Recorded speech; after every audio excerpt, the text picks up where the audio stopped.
ما بعد فأعوذ بالله من الشيطان الرجيم.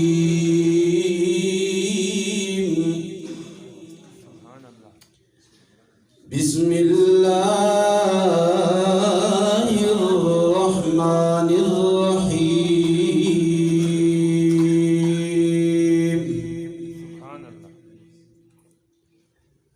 قل هل يستوي الذين يعلمون والذين لا يعلمون؟ صدق الله مولانا العظيم وبلغنا رسوله النبي الأمي الكريم،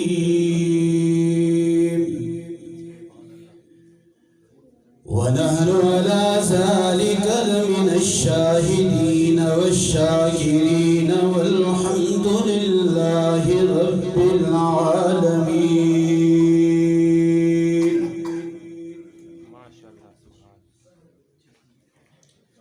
إن الله وملائكته يصلون على النبي يا أيها الذين آمنوا صلوا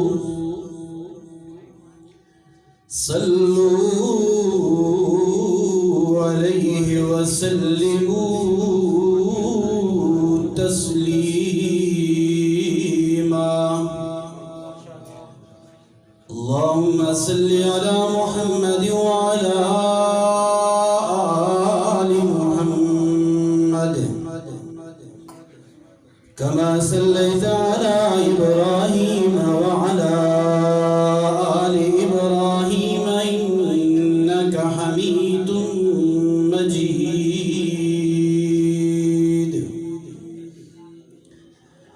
اللهم بارك على محمد وعلى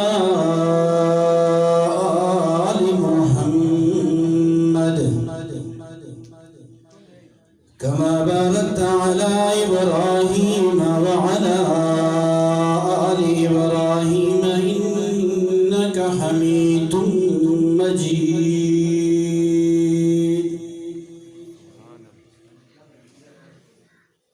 ہر قسم کی حمد و ثنا کے بعد واجب التکریم لائق صد احترام حضرات علماء کرام، عزیز طلباء نظام، مبارکباد کے مستحق ہیں شیخ الحدیث استاذ الاساتذہ محتمم مدرسہ معاذ بن جبل، پنڈ گلہ، لہتراڑ روڈ، اسلام آباد، حضرت مولانا فضل اللہ شامزئی صاحب دامت برکاتہم العالیہ، دل کے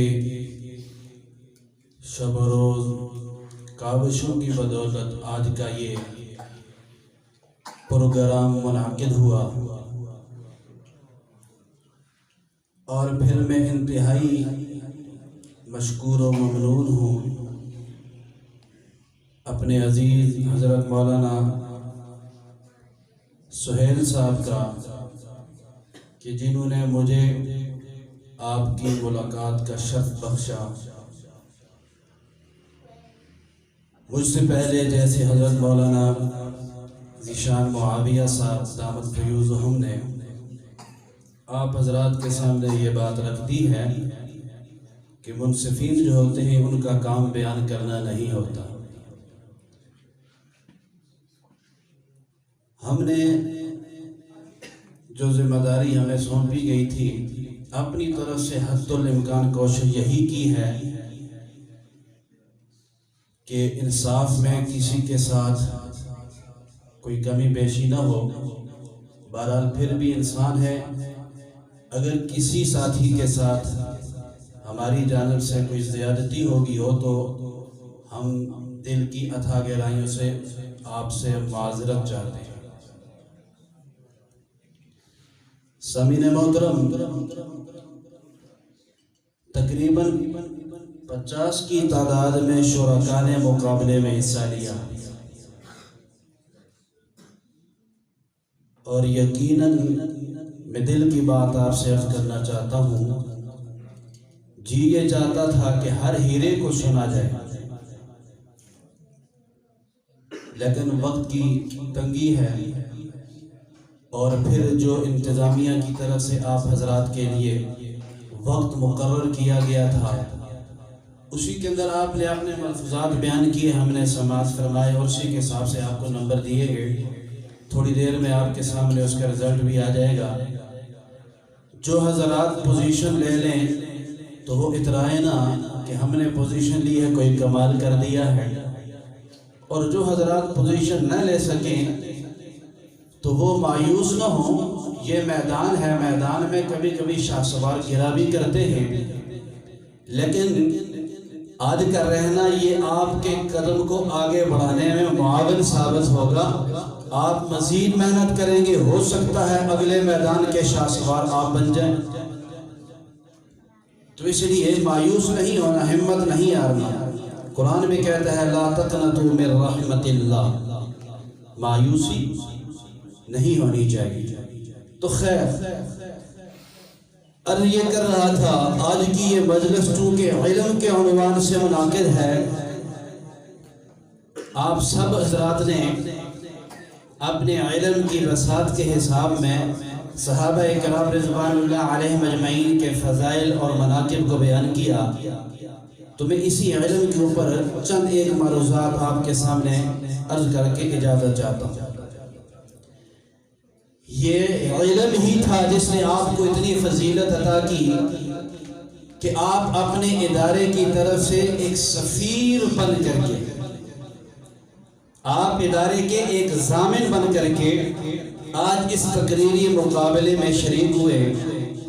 اگر آپ کے پاس علم کے انوارات نہ ہوتے تو آپ کبھی بھی اس مقابلے میں شریک نہیں ہو سکتے۔ یہ علم ہی وہ فضیلت والی چیز ہے جس نے آپ کو اس سٹیج پہ لا کر کے کھڑا کیا، اور آپ نے اتنے سامعین کے اندر اپنا اظہار معرفت میں کیا۔ اگر علم نہ ہوتا تو آپ نہ کر سکتے۔ اسی علم کے حوالے سے اگر میں قرآن مجید میں دیکھتا ہوں تو حضور سرور کونین صلی اللہ علیہ وسلم کو جب اللہ رب کائنات نے نبوت سے سرفراز فرمایا، سب سے پہلی وحی آپ صلی اللہ علیہ وسلم کے اوپر جو غار حرا کی تاریکیوں اور تنہائیوں میں اتری، وہ وحی کیا ہے؟ وہ وحی ہمیں علم کی فضیلت بتلا رہی ہے، اور علم کے ساتھ اپنے دامن کو وابستہ کرنے کی تلقین کر رہی ہے۔ وہ وحی کیا ہے؟ اعوذ باللہ من الشیطان الرجیم، بسم اللہ الرحمن الرحیم،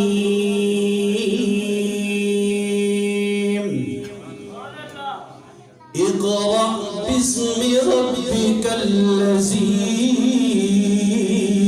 خلق، خلق الانسان من علق، اقرأ وربك الأكرم الذي علم بالقلم۔ سب سے پہلی وحی جو آپ صلی اللہ علیہ وسلم کے اوپر غار حرا کی تاریکیوں میں اتری، آپ صلی اللہ علیہ وسلم کے پاس جناب جبرائیل امین قرآن کا یہ پیغام لے کر کے من جانب اللہ حاضر ہوئے، اور آ کر کے آپ صلی اللہ علیہ وسلم سے عرض کرنے لگے، اقرأ یا محمد صلی اللہ علیہ وسلم۔ جواباً میرے آقا صلی اللہ علیہ وسلم نے یہ فرمایا، ما انا بقاری یا جبرائیل، اے جبرائیل امین میں پڑھا ہوا نہیں ہوں، میں تو امی ہوں، پڑھنا پڑھنے والوں کا کام ہوتا ہے۔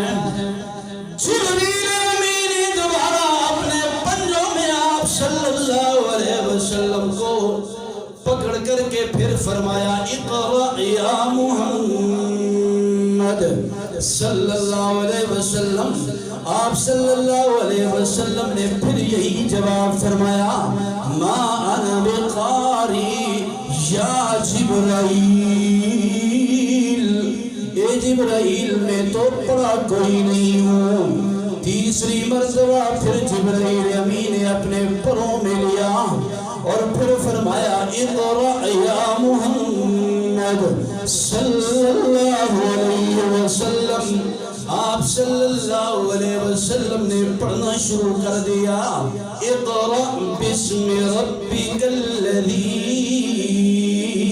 خلق خلق الانسان من علق اقرأ وربك الأكرم الذي علم بالقلم علم الإنسان ما لم يعلم. یہ پہلی وحی تھی جو آپ صلی اللہ علیہ وسلم کے اوپر نازل ہوئی. آپ صلی اللہ علیہ وسلم کو اس سے پہلے لوگ محمد ابن عبداللہ کہہ کے پکارا کرتے تھے. جب قرآنی علم میرے آقا صلی اللہ علیہ وسلم کے قلب منور پہ اترا، میرے محمد صلی اللہ علیہ وسلم کا لقب تبدیل ہو گیا. کل تک جو لوگ میرے آمنہ کے در یتیم عبداللہ کے لخت جگر محبوب کبریا صلی اللہ علیہ وسلم کو محمد ابن عبداللہ کہہ کر کے پکارا کرتے تھے، قرآنی وحی کے نزول کے بعد اب وہی محمد الرسول اللہ صلی اللہ علیہ وسلم کہہ کر کے پکارنے لگے. یہ علم ہی تو تھا کہ جس نے میرے آقا کی شان کو اتنا بڑھا دیا کہ میرے آقا امام الانبیاء بن گئے. بہت سارے انبیاء کے اوپر آسمانی صحائف آئے اور بہت سارے نبیوں میں سے چند نبیوں کو آسمانی کتابوں سے نوازا گیا، لیکن وہ اللہ کا امر ہے، اللہ کا کلام نہیں ہے. اور اللہ کا کلام قرآن مجید ہے. اس کلام کی نسبت جب آمنہ کے لال صلی اللہ علیہ وسلم سے ہوئی اور آمنہ کے لال صلی اللہ علیہ وسلم کی نسبت اس قرآن سے ہوئی، لوگ محمد ابن عبداللہ کے بجائے محمد رسول اللہ صلی اللہ علیہ وسلم کہہ کر کے بلانے لگے. پتہ چلا جس بھی شخص کی نسبت علم کے ساتھ وابستہ ہو جاتی ہے اس شخص کو میرا رب مقام عطا کر دیتا ہے. سارے فرشتوں میں سے جس فرشتے نے علم کا احترام کرتے ہوئے سب سے پہلے جناب آدم علیہ السلام کے سامنے اپنی پیشانی کو جھکایا، اپنی اس جبین نیاز کو خم کیا اللہ کا حکم مانتے ہوئے، اللہ رب کائنات نے اس فرشتے کی پیشانی پر انعام کے طور پر پورا قرآن مجید رقم کر دیا. پتہ چلا کہ علم والوں کا مقام بہت اونچا ہوا کرتا ہے. قرآن کہتا ہے یرفع اللہ الذین آمنوا منکم والذین اوتوا العلم درجات. جس بندے کی نسبت علم کے ساتھ ہو جائے گی میرا رب اسے بہت بڑے انعام اور بہت بڑے اکرام سے نوازے گا، بہت بڑی شان میرا رب اسے عطا کرے گا. لیکن شرط یہ ہے کہ واسطہ علم کے ساتھ ہونا چاہیے. آپ دیکھیں اگر میرے پاس علم نہ ہوتا میں آپ کے پاس یہاں سامنے کھڑا نہ ہو سکتا. پیچھے باپ کھڑا ہے، وقت کا پریزیڈنٹ کھڑا ہے، پرائم منسٹر کھڑا ہے، جنرل کرنل خان ملک چودھری وڈیرا کھڑا ہے، لیکن جس کے سینے میں رب کا قرآن ہے وہ اگر 18 سال کا بچہ ہے، وہ اگر 17 سال کا بچہ ہے، مصلی رسول پہ وہی کھڑا ہو کر کے رب کا قرآن سنائے گا۔ میں کمپیریزن کر رہا ہوں علم دین اور دنیاوی نالج کا۔ میں اکثر یہ کہا کرتا ہوں کہ جس کے سینے میں رب کا قرآن آتا ہے، میرا رب اسے قوم کا مقتدا بناتا ہے۔ چھوٹا معصوم بچہ ہے، وہ نورانی قاعدہ پڑھنے کے لیے قاری صاحب کے پاس جاتا ہے، اس سے پارے کو اٹھاتا ہے، قاعدے کو اپنے سینے میں اس جگہ پر لگا کر کے جاتا ہے جہاں پر دل ہے، اور یونیورسٹی کا اسٹوڈنٹ ہے، وہ جب اپنی تعلیم کے اصول کے لیے جاتا ہے، کتابیں کاپیز بیگ میں ڈالتا ہے اور بیگ پشت کے اوپر لاد کر کے اپنے ادارے میں جاتا ہے۔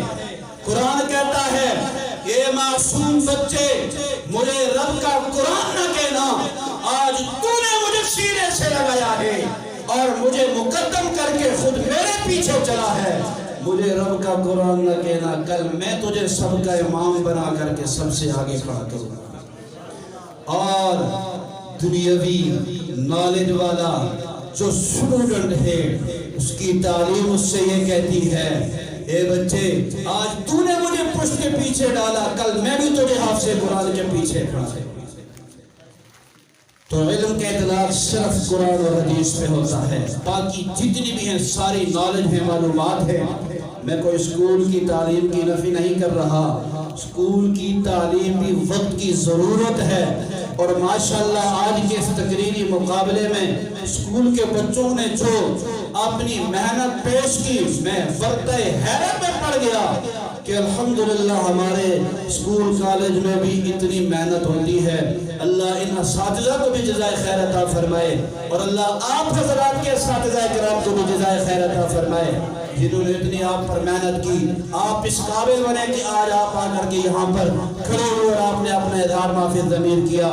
میں آخر میں پھر دل کی عطا گرائیوں سے تمام ساتھیوں کا، تمام علماء کرام کا انتہائی مشکور و ممنون ہوں۔ جو کہا سنا اللہ مجھے بھی عمل کی توفیق عطا فرمائے، اللہ آپ کو بھی عمل کی توفیق عطا فرمائے۔ آخر دعوانا